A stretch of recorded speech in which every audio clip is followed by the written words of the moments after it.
Raúl Frías Lucio. Hoy estamos en el tema sobre la mesa. Dos gobernadores, dos caminos que hoy vamos a comentar con Víctor Hugo Hernández aquí en este espacio del tema sobre la mesa. Víctor, ¿cómo estás? Qué gusto saludarte. Adelante. Oye, a ver, vamos con este tema directamente. Sí, vámonos al estado de Coahuila. Sí, hoy hay cambio de gobernador. Sale un gobernador del PRI. Entra un gobernador del PRI y digamos son de las pocas entidades que todavía estará gobernando este partido revolucionario institucional. Han cambiado las cosas en solamente 10 años. El PRI gobernaba 18 entidades de las 32 del país. Sí, este 2023 solamente gobierna 2. Durango y Coahuila, Víctor. ¿Cómo cambian las cosas, Y eso en alianza, porque en los dos casos el Partido Acción Nacional jugó un papel también importante. Y sí, Raúl, bien lo dices, ¿no? Cómo han cambiado las cosas y las vueltas que da la vida. El otrora partido poderoso que dirigía la vida de este país durante tantos años. ¿Qué te gusta? 80 años, no sé, ya he perdido la cuenta de cuánto tiempo vivimos esa cultura priista y cómo resultado de sus errores, de sus ambiciones, resultado también de su tremendo problema de corrupción y de personajes ineptos que tuvo en sus filas, finalmente pues la historia lo pone en un lugar francamente al borde de la extinción, podríamos decir, porque es cierto, Coahuila y Durango se constituyen en dos bastiones, los últimos del priismo, bastante fortalecidos por cierto, pero en comparación con lo que es el país, pues prácticamente se han quedado sin nada. Sí, vale. Ahora, sí, ¿cómo fue Miguel Ángel Riquelme de alguna forma hoy en el cambio de gobierno en este estado de Coahuila? Sí, ¿cómo fue valorado? ¿Cómo los coahuilenses especialmente valoraron el trabajo de este gobernador? Finalmente Coahuila ha estado, y déjame señalarlo, como en una burbuja en medio de la gran violencia que vive todo el país, y ellos de alguna forma se han mantenido incluso, sí, cómo lograron cambiar una ciudad que tenía balaceras todas las noches y que los jóvenes no podían ir a ningún restaurante, a ningún antro, a ningún bar, porque, bueno, no se sabía lo que iba a pasar. De repente Coahuila se convierte, digamos, en una entidad donde poca actividad delictiva. ¿Esto cómo lo valora la gente allá? Muy bien, Raúl, yo creo que en este momento el tema de la seguridad es uno de los temas más preciados en cualquier parte del país, dadas las condiciones que ya sabemos y hemos analizado en este mismo espacio. Y sí, debo decirte que es cierto, no podemos decir que fue él el creador de este ambiente, pero sí tiene a su favor el haber mantenido la línea que en su momento le heredó Rubén Moreira, que fue el gobernador anterior. Rubén Moreira heredó a su vez de su hermano Humberto Moreira un estado completamente complicado. Estamos hablando 18 años atrás en las que realmente fuimos nota internacional y mundial. Famosas las balaceras, famosos los levantamientos, los secuestros, el levantamiento de periodistas. En fin, vivimos una época terrible, terrible, que por fortuna logramos superar. ¿Cómo se hizo esto? Hay que reconocer que a partir del periodo de Rubén Moreira, de Rubén Moreira, y seguido después por Miguel Ángel Riquelme, se logró hacer una gran gestión de tipo social en la que se creó no solo un mando único, encabezado por un militar y coordinado por las diferentes policías, también con presencia de las policías locales y regionales, sino también una amplia participación social de empresarios y ciudadanos. Entendimos que poco a poco, si no sumábamos todos en este esfuerzo de seguridad, poco íbamos a poder hacer. Así se empezó a desarrollar una cultura de tratar de afinar las policías, de hacerlas más efectivas, mejorar sus condiciones salariales, laborales. También se hizo un esfuerzo por mejorar la situación de las vigilancias, se intensificó la política de la colocación de cámaras, de centros de vigilancia también, y sobre todo una gran coordinación que fue lo que propició que Coahuila junto con Durango, porque resultó beneficiado, sean estados hoy por hoy más seguros. No quiero decir que estemos al 100, Raúl, sería un error decirlo, claro, porque por un lado vivimos serios problemas de drogadicción, de tráfico de drogas, de menudeo, vivimos de ciertos actos de inseguridad, claro, pero nunca comparados con estos que se dieron hace 18 años. Y también la presión constante constante de otros estados como Nuevo León, Tamaulipas, que constantemente están tratando de incursionar en Coahuila. Sí, pero finalmente hay que ver qué se ha hecho, estas historias de éxito que también hay en este país, y me parece que Coahuila tiene esta historia de éxito en la disminución de la violencia fuertemente. ¿Cuáles serían digamos, lo que le duele a Coahuila hoy en el cambio de gobierno y que entra Manolo Jiménez? Podríamos decir que dentro de los pasivos, que son también eso que le duele a Coahuila, que tú bien dices, o pasivos de esta administración que sale, está sin duda el tema de la deuda. Hay que recordar que Coahuila fue de los primeros estados en el país que se endeudaron tremendamente. Después de ser un estado muy solvente, tuvo que heredar, los gobernadores que siguieron después de Humberto Moreira, heredaron una deuda superior a los 36,000, 40,000 millones de pesos, que realmente nunca se supo a ciencia cierta en dónde quedaron. Se presumió mucho que se había hecho obra pública, pero la verdad es que pues los números no dan para eso. Hoy, gracias a investigaciones periodísticas, sabemos que mucho de este dinero terminó en campañas políticas del PRI y también en manos de algunos políticos corruptos, y eso lo supimos también en parte por las investigaciones que se hicieron en los Estados Unidos, donde pudimos conocer todo el tráfico de influencias, todo ese trasiego de dineros que se hicieron en su momento y que no fueron seguidos a cabalidad en Coahuila. Prácticamente se le dio un carpetazo a ese tema en Coahuila, cosa que no ocurrió en Texas y por donde pudimos saber lo que estaba pasando en Coahuila. Ese es parte de uno de los pasivos. El otro, a la falta de dinero, pues como debes de imaginar, ¿no? Falta de infraestructura, modernización de carreteras, mantenimiento de infraestructura pública, son de las cosas que más duelen a los coahuilenses en este momento. Bien, llega Manolo Jiménez, llega por una alianza, por cierto. Sin embargo, bueno, sus antecedentes es que es priista, por eso el PRI, luego de gobernar tantas entidades en el país, en este 2023 se quedará gobernando Durango y Coahuila solamente. Manolo Jiménez, platica un poco de la expectativa que tienen allá en Coahuila con él. Joven político de una nueva generación, a su favor se dice, ya ves que en estos asuntos nunca tienes la última palabra, de que llega más libre, que ya no es tanto la influencia de los Moreira y que eso le permitirá hacer cosas. En contra, que viene con ese pasivo de la deuda en la que por fuerza tendrá que llegar a una reestructuración de todo lo que es la economía. A favor, la posibilidad de crear más impacto a través del famoso nearshoring, que ahora está tan de moda y que podría privilegiar estados como que ya lo está haciendo, de hecho, Sonora y el noreste del país, como Coahuila, donde está ubicado Coahuila. Tiene a su favor también de que finalmente pues es un perfil joven, es un perfil que está bien posesionado ante la opinión pública, fue alcalde de Saltillo, entre otros cargos, no salió mal, siempre habrá prietitos en el arroz, pero podemos decir que en términos generales es un gobernador que llega limpio y con muchas posibilidades de hacer cosas. Y además con el paquete tremendo de tratar de revivir a un priismo que prácticamente está en agonía. Así que obligadamente tendrá que ser una muy buena labor, si no es que se quiere que el PRI desaparezca ya de la faz de este país en términos políticos, claro. Déjame dar datos. El PRI en este 2023 gobierna 2 entidades, Coahuila y Chihuahua.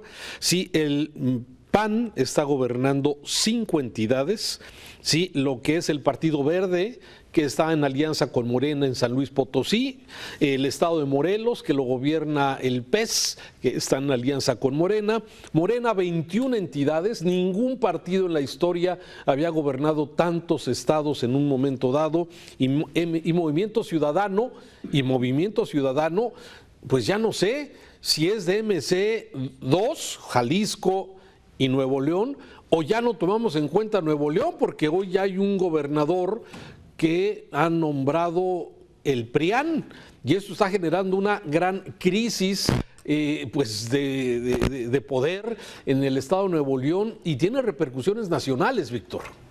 Claro, sobre todo por la posición que tiene actualmente Samuel García al ser considerado el tercero en esta contienda por alcanzar la presidencia, y por el posicionamiento que tiene dentro del mismo Nuevo León, porque según evaluaciones que hemos hecho no está tan mal evaluado en estos 2 años. La crítica es que, al igual que su antecesor, a pesar de haber prometido que terminaría su gestión, pues ya vemos que son muy proclives a estar buscando otros cielos, y en este caso es lo que está haciendo Samuel. Ahora, por otro lado, yo creo que lo que ocurre en Nuevo León sí es penoso, Raúl, en el sentido sentido de que lo que hemos visto, las imágenes de cómo se ha violentado al Congreso, la fuerza, la violencia para tratar de imponer a un emesista finalmente, pues bueno, son cosas que se deben de criticar. Por otro lado, bueno, pues el PRI y el PAN, que domina el Congreso y que está imponiendo finalmente al personaje que ellos quieren, ¿no? Que es Luis Enrique Orozco, ¿no? Que fue, por cierto, vicefiscal del Estado.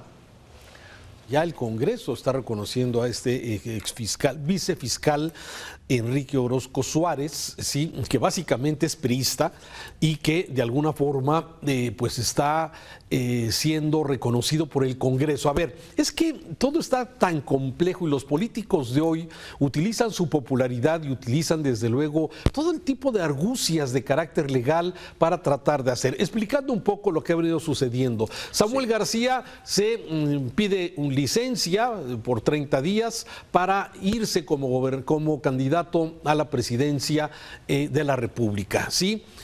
Le corresponde, con apoyo de su esposa, que también no hay que quitarla de la agenda. Claro, le corresponde al Congreso, ¿sí?, nombrar al gobernador interino, ¿sí?, en lo que se define si gana, si hace campaña, si va a perder o va a ganar, en fin. Sí, le corresponde al Congreso, sí, elegir al gobernador.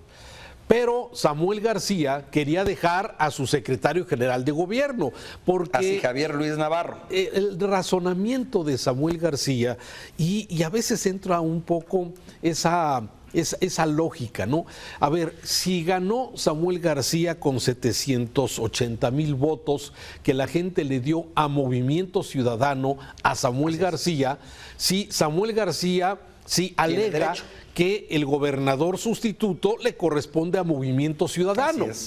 Sin embargo, la ley dice que será el Congreso el que elija, el que nombre al gobernador sustituto cuando Samuel García se vaya de candidato.